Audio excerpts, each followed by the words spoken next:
Asas otonomi dan desentralisasi dalam negara kesatuan. Prinsip pada negara kesatuan ialah bahwa yang memegang tampuk kekuasaan tertinggi atas segenap urusan negara ialah pemerintahan pusat, tanpa adanya delegasi atau pelimpahan kekuasaan kepada pemerintah daerah. Aktivitas pemerintah pusat diawasi dan dibatasi oleh undang-undang.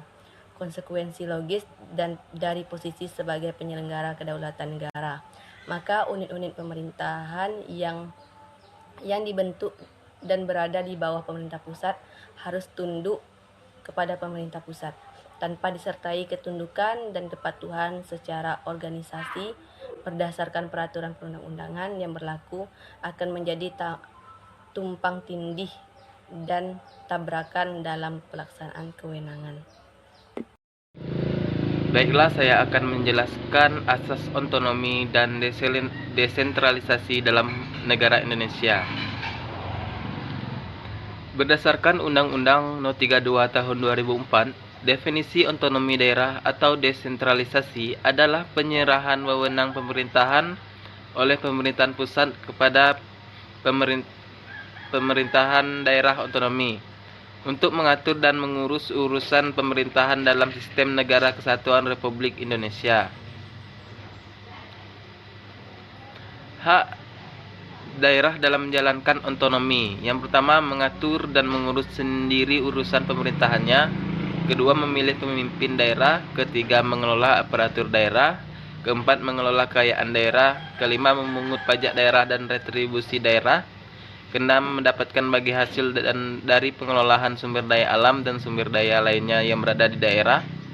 Ketujuh, mendapatkan sumber-sumber pendapat lain yang sah. Kedelapan, mendapatkan hak lainnya yang diatur dalam peraturan perundang-undangan. Asas dan prinsip pemerintahan daerah. Yang pertama, menggunakan asas desentralisasi, dekonsentralisasi, dan tugas pembantuan. Kedua, penyelenggaraan asas desentralisasi secara utuh dan bulat yang dilaksanakan di daerah, kabupaten, dan kota. Yang ketiga, asas tugas pembantuan yang dapat dilaksanakan di daerah, provinsi, kabupaten, kota, dan desa.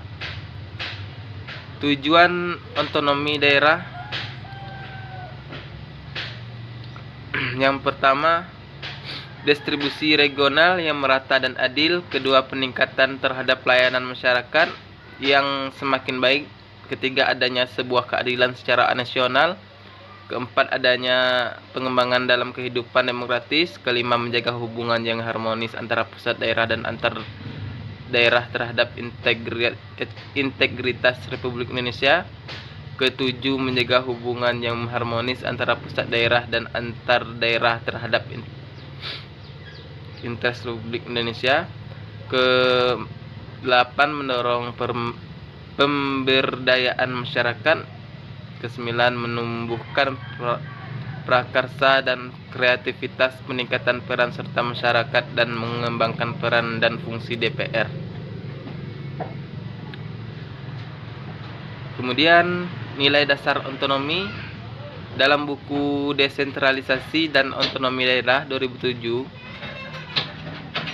berdasarkan nilai dasar yaitu kebebasan masyarakat dan pemerintah daerah dalam mengambil tindakan dan kebijakan untuk memecahkan masalah bersama. Kemudian, partisipasi masyarakat berperan aktif dalam proses perencanaan, pelaksanaan, dan pengawasan kebijakan publik di daerahnya. Baiklah, itulah yang bisa saya jelaskan. Kurang lebihnya saya mohon maaf sebesar-besarnya. Dan Otonomi Daerah 2007 berdasarkan nilai dasar yaitu kebebasan masyarakat dan pemerintah daerah dalam mengambil tindakan dan kebijakan untuk memecahkan masalah bersama. Kemudian, partisipasi masyarakat berperan aktif dalam proses perencanaan, pelaksanaan, dan pengawasan kebijakan publik di daerahnya. Baiklah, itulah yang bisa saya jelaskan. Kurang lebihnya saya mohon maaf sebesar-besarnya. Baiklah, Wira membahas tentang tujuan desentralisasi dalam suatu negara. Ada beberapa tujuan desentralisasi dalam suatu negara. Itu pertama, mencegah pemusatan keuangan. Pemerintah pusat menggunakan sistem desentralisasi untuk mendelegasikan wewenang pengelolaan keuangan terhadap pemerintah daerah. Yang kedua, perbaikan ekonomi sosial daerah di daerah. Desentralisasi dapat membantu pemerintah daerah mengembangkan dengan berbagai dalam suatu program untuk meningkatkan ekonomi sosial di suatu tingkat lokal. Yang ketiga yaitu bentuk demokrasi pemerintah daerah. Desentralisasi juga merupakan bentuk upaya untuk mendemokratisasi dalam pemerintah daerah agar melibatkan masyarakat sehingga mereka juga bertanggung jawab atas tata kelola. Baiklah, itulah materi yang saya bahas. Selanjutnya akan dibahas oleh teman saya. Ciri-ciri otonomi daerah yaitu yang pertama, terdapat aturan di dalam sebuah daerah yang berdasarkan undang-undang yang telah ditetapkan. Yang kedua, aturan-aturan tidak boleh bertentangan dengan undang-undang yang telah ditetapkan. Yang ketiga, presiden dan raja yang berhak menentukan hukum.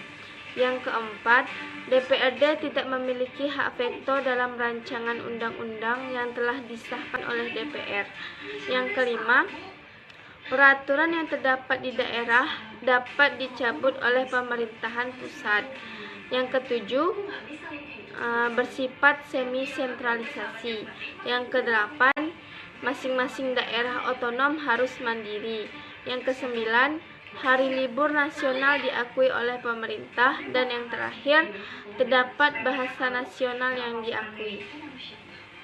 Assalamualaikum warahmatullahi wabarakatuh. Nama saya Wiranto, NIM 10519430. Di sini saya akan menyimpulkan paper dari kelompok kami. Berdasarkan pemaparan di atas dapat disimpulkan bahwa ketentuan Undang-Undang Nomor 23 Tahun 2014 tentang pemerintahan daerah masih mengarah pada destinasi. Dilihat dari adanya pembagian urusan meskipun diklasifikasikan secara rinci ke dalam 3 urusan pemerintahan. Jika merujuk pada teori modal hubungan antara pemerintahan pusat dan pemerintahan daerah secara teoritis menurut Clegg dan Stewart, destinasi seperti ini termasuk the Agni modal di mana pemerintahan daerah tidak mempunyai kekuasaan yang cukup berarti sehingga keberadaannya terlihat lebih sebagai agen pemerintahan pusat yang bertugas